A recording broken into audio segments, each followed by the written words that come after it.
Assalamualaikum warahmatullahi wabarakatuh. Waalaikumsalam. Salam sejahtera bagi kita semua. Shalom, Om Swastiastu, Namo Buddhaya, salam kebajikan, salam rahayu. Alhamdulillah, bertemu lagi bersama kami di channel Pencari Jalan Pulang. Masih bersama dengan saya Denny dan rekan saya Bang Teja. Baik, untuk pembahasan di video kali ini ada sesuatu yang ingin kami bahas, yaitu mengenai Rasul itu fisik atau metafisik. Mungkin bagaimana menurut pandangan Bang Teja atau berdasarkan ilmu pengetahuan Bang Teja. Monggo silakan Bang Teja. Baik, alhamdulillah, terima kasih Bang Denny atas kesempatannya. Di sini kita diskusi, sharing, berbagi. Tentunya di sini atas judul yang dijelaskan barusan itu terkait Rasul apakah metafisik atau fisik. Nah, tentunya saya di sini menjelaskan dari sudut pandang saya dan sudut pandang tasawuf ya, dari sudut pandang ilmu thariqah gitu. Bukan dari sudut pandang Islam secara fikihnya, bukan gitu. Dimana kita mengedepankan logika, tapi bukan menampilkan yang lain juga, tidak. Nah, Rasul sendiri menurut pandangan kami di sini adalah Rasul itu adalah metafisik. Metafisik. Rasulullah Muhammad itu metafisik. Nah, kalau yang fisiknya siapa? Ya Nabi Muhammad. Jadi Rasul Muhammad dengan Nabi Muhammad itu adalah entitas yang berbeda. Rasul Muhammad itu hakikatnya, Nabi Muhammad itu syariatnya. Nabi Muhammad itu cangkangnya, Jasmaninya, Rasul Muhammad itu isinya, ruhaninya gitu kan. Nah, kalau dikiaskan seperti Rasulullah itu presiden. Oke. Nah, kalau Nabi Muhammadnya itu, Rasulullah Muhammadnya itu presiden, Nabi Muhammadnya itu sekarang saat ini Pak Prabowo. Nah, gitu. Jadi presiden dari dulu tetap ada. Tetap ada. Sedangkan yang menjadi mewadahi jasmani yang menjadi presiden itu akan berubah-ubah.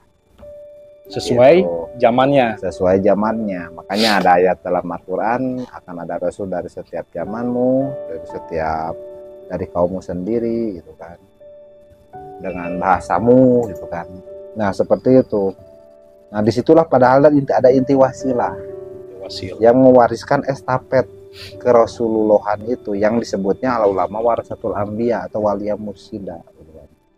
Di situ diestafetkan sampai saat ini. Nah, itulah yang menjadi guru pembimbing kita untuk kita bisa mengenal Allah. Karena untuk mengenal Allah kita tidak mungkin tanpa mengenali utusannya. Utusan itu ada sesuatu yang membawa dari yang mengutus. Tugas kita itu mencari wasilah. Wasilah itu sendiri dibawa sama yang mendapat tali estafet itu. Itu yang harus kita cari, Bang Dedi.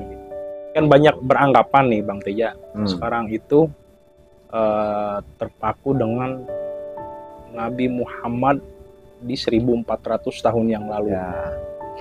Jadi menganggap bahwa Rasul itu sudah tidak ada lagi gitu. Dan itu berlaku hanya pada saat zaman Nabi Muhammad saja gitu. Mungkin menurut Bang Teja itu bagaimana? Ya, secara syariat memang tidak ada gitu kan. Tapi secara hakikat kalau kita lihat mau lebih dalam, Rasul itu kan utusan ya. Rasul itu ada sesuatu yang dari segi kepetugasannya ada sesuatu membawa risalah dari yang mengutus gitu. Dan kalau seperti yang tadi saya bahas kembali dari awal bahwa Rasulullah itu metafisik. Rasulullah Muhammad itu berkekalan dengan Allah gitu kan. Sedangkan jasmaninya itu baru gitu. Awalnya gak ada menjadi ada, nanti jadi kembali gak ada lagi jasmani Nabi Muhammad. Tapi Rasulullah Muhammad itu dari dulu juga sudah ada. Makanya diceritakan kan waktu Nabi Adam dibuang dari surga. Dari surga itu kan Nabi Adam itu kan bersolawat. Sementara Nabi Muhammadnya juga belum lahir. Betul. Kan? Tapi kok bersalawat kepada Rasulullah Muhammad gitu kan. Nah, itu sebagai berarti bukan Rasul Muhammad yang Nabi Muhammad. Bukan.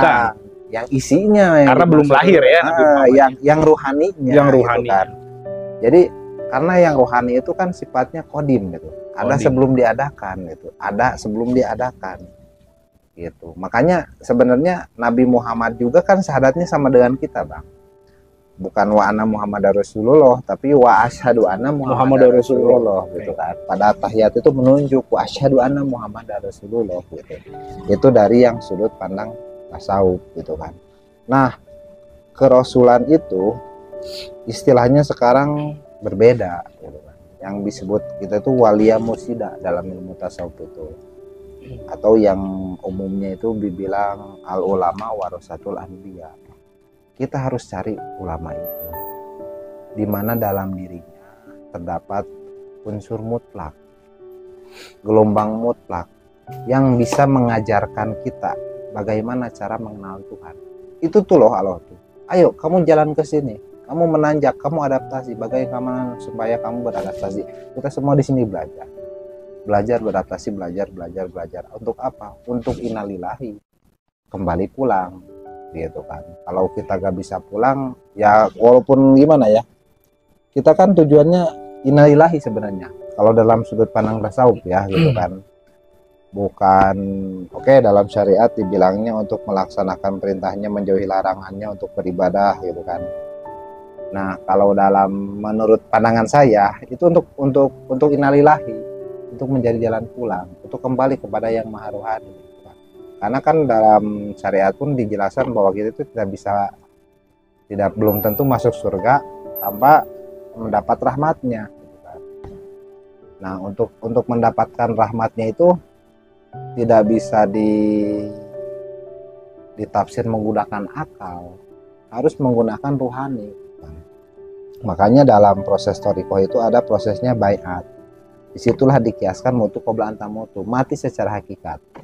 Ada proses aktivasi diri kita, yaitu dimatikan secara hakikat gitu kan. Supaya apa? Supaya ditanamkan nur gitu kan. Kan kata dalam Asyura 52 itu ya, kamu tidak tahu apa itu Quran, apa itu iman, maka kami jadikan nur dan kami pilih siapa yang kami kehendaki. Disitulah pada saat proses bayat itu ditanamkan nur iman, nur Quran. Nah, makanya setelah nanti beradaptasi, jadi setelah berbayat itu bukan jaminan, Bang Den. Ada proses tahapannya, ada syarat dan ketentuannya. Berlanjut. Jangan udah bayat, udahlah saya yang penting bayat aja dulu, yang penting selamat. Enggak, ada proses hakul yakinnya, ada prakteknya. Dan itu sistematis. Itu metodologis. Tidak bisa di-skip. Harus dijalani. Prakteknya intinya wirid, ritualnya. Tapi praktek di perjalanannya apa? Ya bergelut melawan diri sendiri. Nah, disitulah ada fase yang bertahap, yang berprogres ya, berkelanjutan terus dan volumenya makin gede gitu kan. Nah, makanya di sini memang prakteknya ini Islam, tapi prakteknya tasawuf gitu kan. Isinya tarekat Naksabandiyah Holidiyah. Adaptasinya itu kalau menurut saya itu tidak boleh berharap kepada Tuhan selain hanya berharap ridhonya. Hanya berharap ridhonya. Di situ ada peranang batin sampai kita bisa benar-benar tahu yang dimaksud ridho itu seperti apa. Nah, itu adaptasi juga. Dari proses adaptasi sehingga kita mendapatkan ilmu gitu kan. Jadi praktek dulu baru kita tahu ilmunya gitu. Makanya saya menceritakan apapun sebenarnya omong kosong kalau gak dipraktekkan gitu. Nah, di sini juga kita kan membuka jalan nih, kalau mau misalkan mau tahu lebih dalam, ayo. Kalau misalkan mau Kita nyobain, belajar bersama. iya kita belajar bersama bareng-bareng gitu kan. Ternyata ada yang lebih advance gitu dari Islam itu gitu. Saya juga kan waktu dulu ngajak Bang Denny sendiri kan bilang saya tuh gak bulat gitu, Betul. hampa gitu. Saya beribadah, tapi ibadah yang secara yang dulu dilakukan kan mudah-mudahan selamat, mudah-mudahan masuk surga. Sebenarnya kalau kata profesor itu beragama itu gak boleh mudah-mudahan gitu kan, gak boleh apa ya gambling, Harus pasti. gitu kan, karena Tuhan itu maha pasti gitu Betul. kan. Bagaimana kita yang tidak pasti supaya tahu yang maha pasti gitu kan, ya kita harus menghubungkan diri kita dengan yang tidak pasti itu gitu kan, karena kita gak jelas kita itu, makanya kita harus cari guru rohani, guru pembimbing untuk menemukan gitu kan. Jadi Rasul itu dalam pandangan kami di Mutasawuf itu, Rasul itu metafisik Nabi Muhammad yang fisiknya gitu kan, dan itu diwariskan oleh Nabi Muhammad melalui orang yang dipilihnya gitu, diwariskan oleh. Nah, kita harus mencari, sampai sekarang pun ada gitu Bang Den. Ulama pewaris Nabi. Ulama pewaris Nabi gitu kan, karena disitulah ada sanad yang terhubung, bukan sanad berguru fikih, bukan, tapi sanad berguru rohani, berguru ilmu rohani gitu kan. Ya prakteknya semedi nanti gitu. Caranya nih Bang Teja untuk menemukan ulama pewaris Nabi ini bagaimana ini prosesnya? Mungkin saudara-saudara di sana ada yang bertanya, mungkin gimana nih supaya saya bisa menemukan ulama Warasatul Anbiya atau ulama pewaris Nabi ini? Saya pribadi gak mudah Bang Denny. Saya dari 2014 saya teori sudah tahu. Teori ada loh yang namanya mursyid. Mursyid itu ini. Di dalam ilmu syariat saya yang dulu itu asing lah gitu, namanya mursyid atau apa gitu. Saya dari dulu udah tahu istilah itu, tapi pencarian lama sampai yang ini tarekat ini, tarekat ini, ya kata saya juga begitu, saya klimaknya di sini. Nah terus kalau ngomong-ngomong masalah bagaimana, silahkan cari sendiri, kemanapun silahkan bebas. Kalaupun mau melalui kami silahkan gitu kan. Dan saya tidak akan menghalang-halangi gitu kan orang yang mau belajar, dan orang yang nggak mau belajar nggak jadi masalah gitu kan. Jadi nanti kita juga kan menyimpan nomor kontak kita gitu kan, kalau untuk mau tahu lebih dalam gitu kan, kalau mau kalau penasaran gitu kan. Kalau saya kan prinsipnya dulu selama saya hidup, saya ingin kepastian loh dalam beragama itu. Walaupun saya sudah tahu ini secara akal gitu kan, tapi kok feelnya gak ada rasa gitu. Gak ada rasa. Gitu, gak ada rasa dalam kita itu Bang Denny. Sedangkan sekarang banyak tuh Bang Teja, tarekat itu ada ratusan ya, kalau nggak salah tuh. Nah, di setiap tarekat itu ada mursyid. Menurut Bang Teja, apakah mursyid itu banyak atau hanya satu? Jadi gini Bang Denny, menurut dalam pemahaman kami dalam ilmu tasawuf itu nah kalau dulu itu sebutnya Rasul, kalau sekarang sebutnya mursyid. Tapi mursyid itu sama metafisik juga gitu, jasmaninya walia mursyida itu gitu kan. Nah yang pewaris itu hanya ada satu, tapi beresonansi. Nah, jadi kemana-mana lah intinya gitu. Sementara kalaupun ini tarekat ini, sementara di tarekat itu masih ada gelombang mutlak, aliran yang terhubung kepada yang asli, yang waris, itu masih bisa, itu tetap bisa gitu kan. Tapi kalau kita menemukan yang warisnya gitu, yang mutlaknya, katakanlah kalau dibilang ada sungai kecil, ada sungai besar gitu, ada solokan, ada sungai besar, itu tuh semuanya kan akan bermuaranya ke situ gitu kan. Nanti sampai tetap satu tujuan juga ya. Tetap satu tujuan gitu kan. Memang nanti bedanya di potensinya. Kalau kita lewat misalkan tarekat yang gurunya itu misalkan yang yang ada potensinya tapi kecil gitu, ada yang potensinya, ada gurunya ini tapi potensinya besar. Potensi itu bukan apa ya, kalau di kiasnya setrum lah mungkin ya, tegangan mungkin, gitu kan.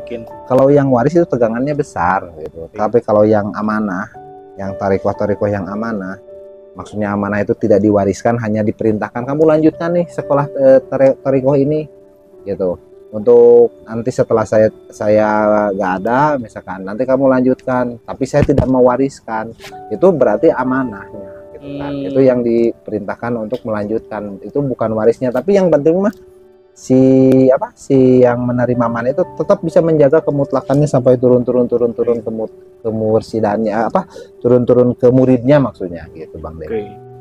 Itu paling Bang Denny. Ada lagi yang mau disampaikan Bang Teja untuk pembahasan kali ini? Mungkin dari sudut pandang kami terkadang ada perbedaan dari sudut fikih gitu kan, sudut tasawuf dengan sudut fikih memang kadang ada perbedaan, tapi kita tidak menganggap itu sebagai suatu permasalahan. Kita menerima, kita welcome, kita jangankan antara fikih dengan tasawuf, dengan agama lain pun kita justru lebih terbuka Bang. Betul, karena perbedaan itu adalah hal yang wajar ya Bang. Yang wajar ya. Itu justru membuat kita saling menyayangi. Betul. Gitu. Ada lagi mungkin Bang Teja? Mungkin pesannya? Mungkin saran pesan saya, kalau teman-teman penasaran, pengen belajar, pengen adaptasi, pengen mencari awaludin ma'rifatullah, pengen mencari maksudnya Tuhan itu kita sendiri, kan itu istilah-istilah dia, ilmu ma'rifat secara teoritis itu sudah banyak.